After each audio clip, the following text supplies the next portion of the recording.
जय मसीह की भाई और बहनों। आज मैं फिर आपके सामने सच्चा मार्ग के साथ आई हूँ और आपके सामने एक नया वचन बताने वाली हूँ।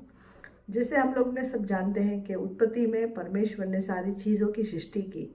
हम लोग देखते हैं कि उन्होंने सूरज बनाया, चंद्रमा बनाया, सारे पेड़ों को, पहाड़ों को बनाया, जानवरों को बनाया, पक्षियों को बनाया। और हमने देखा कि छठे दिन उन्होंने जो है मनुष्य को बनाया। और उन्होंने देखा कि मनुष्य जो है वो अकेला है और वो अच्छा नहीं है, इसलिए उन्होंने उसके लिए एक स्त्री भी बनाई। और उसके बाद हम देखते हैं कि शैतान ने आकर अपनी चालाकी से जो स्थान परमेश्वर ने उनको दी थी, उस जगह से उन्होंने उसको गिरा दिया। शैतान ने उन दोनों को गिरा दिया, वो जगह उनसे छीन ली गई।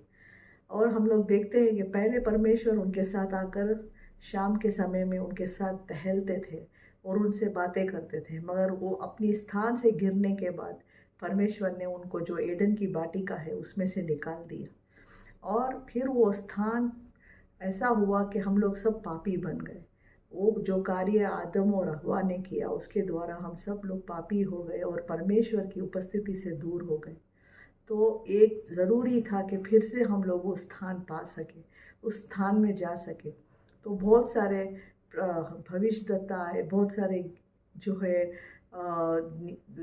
न्यायी लोग आए, बहुत सारे लोग आए, मगर उस स्थान पे कोई भी वो जगह पा ना सका कि जहाँ पर परमेश्वर कह सके कि हाँ, मैं इसके द्वारा फिर से मेरे लोगों को मैं मुक्ति दिला सकता हूँ।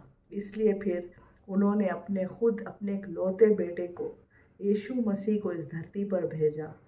उन्होंने इसलिए वचन में लिखा है यूहन्ना 3:16 में कि मैं परमेश्वर ने इस जगत से इतना प्रेम किया कि उन्होंने अपने एक लौते बेटे यीशु मसीह को इस धरती पर भेजा, ताकि जो भी उस पर विश्वास करेगा वो नाश ना हो पाएगा। तो हमको यीशु मसीह के द्वारा फिर से वो स्थान मिला है, जो स्थान वाटिका में हमने खो दिया था। ये ज़रूरी है कि हम उस स्थान पे फिर वापस आए, हमको मुक्ति मिले, हमको माफ़ी मिले, क्योंकि यीशु मसीह वो है जो पाप को नहीं जानते। 33 वर्ष तक वो इस धरती पर रहे, उन्होंने एक भी पाप नहीं किया। वो पाप से अनजान थे और वो पवित्र थे। इसलिए परमेश्वर जो स्थान हमने वाटिका में खो दिया था, वो स्थान फिर से हमको देने के लिए यीशु मसीह को हमारे लिए दिया है। मैं आप सबसे विनती करती हूँ कि हम उस स्थान पे फिर से वापस आए, वो स्थान को पाए जो स्थान हमने खो दिया था।